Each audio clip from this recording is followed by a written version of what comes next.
तो हेलो भाइयों, क्या हाल है आपके। मैं हूं आपका दोस्त ट्रैवलर वैनी।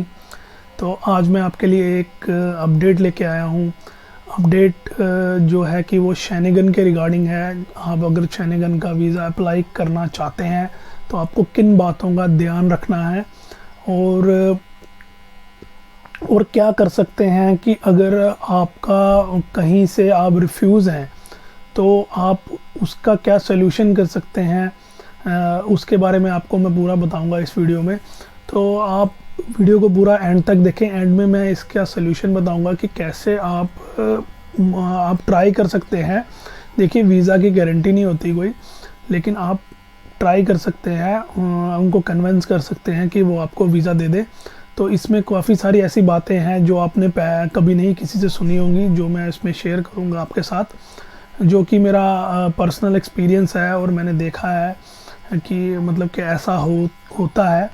तो चलिए वीडियो को स्टार्ट करते हैं। वीडियो को स्टार्ट करने से पहले चैनल को सब्सक्राइब कर लें और बेल आइकन दबा लें।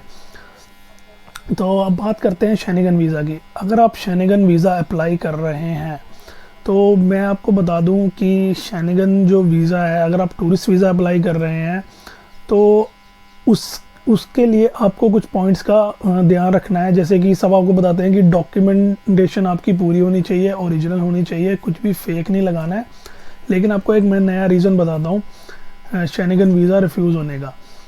अगर आपने कभी भी शेनिगन का वर्क परमिट या स्टूडेंट वीज़ा अप्लाई किया था और आपका रिफ्यूज़ हो गया था, या आपके पासपोर्ट पे स्टैंप है, तो आपको शेनिगन का टूरिस्ट वीज़ा मिलना बहुत ही मुश्किल है, बहुत ज़्यादा मुश्किल हो जाता है। क्योंकि क्या होता है कि वो आपका रिकॉर्ड चेक करते हैं, आपका प्रीवियस रिकॉर्ड चेक करते हैं, हमेशा करते हैं। अगर आपको कोई बोलता है कि नहीं करते हैं तो वो गलत बोलता है। वो आपका प्रीवियस रिकॉर्ड चेक करते हैं। वो जैसे ही आपका पासपोर्ट रखते हैं वहाँ चेक हो जाता है। अब आप बोलोगे कि हम पासपोर्ट चेंज करके कर लेंगे, तो मे बी ये हो सकता है कि पासपोर्ट आप चेंज कर लें, नया बनाएं और फिर अप्लाई करें, तो फिर वीज़ा हाँ हो सकता है कि मतलब मिल जाए। लेकिन अगर आपके जो पासपोर्ट जिस पे आपका रिफ्यूज़ हुआ था, स्टूडेंट वीज़ा या वर्क वीज़ा शेनिगन का, अगर आप उसको ही लेके अप्लाई कर रहे हैं तो आपका वीज़ा जो टूरिस्ट वीज़ा है वो लगना बहुत ही मुश्किल हो जाता है। वो आपके पुराने रीजंस उठा के ही रिफ्यूज़ल दे देते हैं और आपको यही मेन, चाहे आपके कागज़ डॉक्यूमेंट्स कितने मर्ज़ी स्ट्रांग हो, तो आपको वो रिफ्यूज़ल लगा देंगे। वो उसके बेसिस पे आपको रिफ्यूज़ कर देते हैं। क्योंकि जो शेनिगन का सिस्टम है उसमें 58 मंथ्स तक आपका रिकॉर्ड रहता है। 58 मंथ्स के बाद आपका रिकॉर्ड वहाँ से हट जाता है। 58 मंथ्स तक आपका रिकॉर्ड उनके सिस्टम में रहता है। तो आप जब भी वीज़ा अप्लाई करेंगे, आपने अगर कभी 2-3 साल 5 साल पहले 2-3 साल पहले आपने कभी कोई रिकॉर्ड किया हुआ है, 2-3 साल दो या 3 साल पहले आपने कभी कोई वीज़ा अप्लाई किया हुआ है, तो उसके बाद आप 1-2 साल के बाद अगर आप क्या बोलते हैं टूरिस्ट वीज़ा अप्लाई कर रहे हैं, अगर आपकी वहाँ रिफ्यूज़ल लगी थी डी वीज़ा पे, तो आपको वो शेनिगन में उसी के डाउट पे रिफ्यूज़ल दे देते हैं।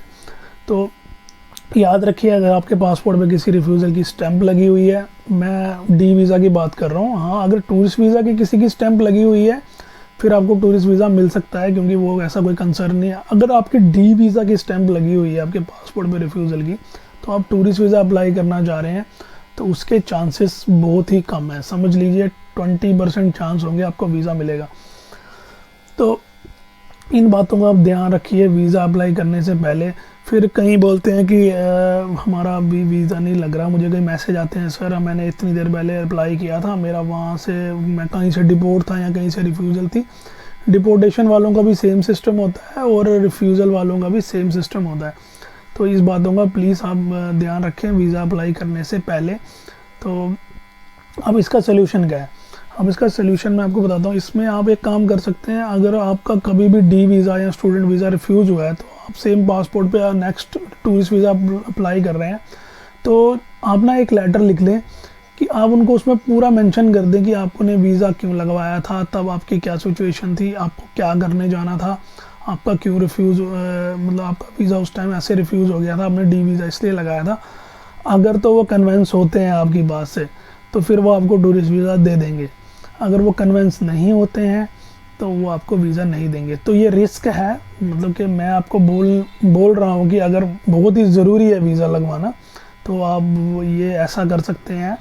तो अदरवाइज़ वीज़ा मिलने के चांसेस बहुत ज़्यादा कम हो जाते हैं। अगर किसी का डी वीज़ा पे रिफ्यूज़ल लगा है, उसको टूरिस्ट वीज़ा मिलने का चांस समझ लीजिए 20% ही है। वो भी मैं बोल रहा हूँ आपको कि 20% होगा, मे बी ना हो। तो हाँ, इसके साथ अगर आप कुछ पूछेंगे कि बाकी कंट्रीज़ पे इफ़ेक्ट पड़ता है, तो Canada, US, New Zealand, Australia, Schengen को छोड़ के जितनी बाकी कंट्रीज़ है वहाँ पर आप आराम से अप्लाई कर सकते हैं। तो उधर ज़्यादा मुझे नहीं लगता इसका इफ़ेक्ट पड़ता होगा। मे बी जो स्टैंप लगी है अगर वो चेक करते होंगे तो इफ़ेक्ट पड़ता होगा। जो ऑनलाइन वीज़ाज़ है उसमें तो कुछ भी इफ़ेक्ट नहीं पड़ता, क्योंकि उसमें आपको सारा पासपोर्ट उनको देना नहीं है स्कैन करके। तो ऑनलाइन वीज़ा जैसे हो गए ऑस्ट्रेलिया, न्यूजीलैंड, इसमें कोई ज़्यादा इफ़ेक्ट नहीं पड़ेगा। तो हो सकता है जहाँ पर आप पासपोर्ट सबमिट करवाएं, जैसे कि कुछ कंट्रीज़ में आपको पासपोर्ट सबमिट करवाना पड़ता है पहले ही, तो उधर ज़्यादा इफ़ेक्ट पड़ता होगा। यूएस में भी तो इंटरव्यू होती है, इंग्लैंड का भी ऑनलाइन सिस्टम है, ऑस्ट्रेलिया और न्यूजीलैंड का भी ऑनलाइन सिस्टम है, तो इधर कोई ज़्यादा इफ़ेक्ट नहीं पड़ता इस चीज़ का, और मुझे लगता है ना ही पड़ता होगा। तो ज़्यादा आपको शेनिगन कंट्रीज़ में इस चीज़ का इफ़ेक्ट पड़ेगा, नॉन शेनिगन कंट्रीज़ में इसका कोई इफ़ेक्ट नहीं पड़ेगा कि आपका कहीं से डी वीज़ा रिफ्यूज़ हुआ था कि नहीं हुआ था। लेकिन शेनिगन में आपको इसका इफ़ेक्ट 100% पड़ेगा, ये गारंटी है। तो ये एक आपको जो सोल्यूशन बताया था कि आप उनको दे सकते हैं एक लेटर लिख के, तो इसमें भी वीज़ा लगने के चांसेस कम है। तो सोच समझ के अपना वीज़ा अप्लाई करें, और आगे और भी कोई नई अपडेट होगी तो मैं आपके लिए लाता रहूँगा। तब तक के लिए बाय बाय।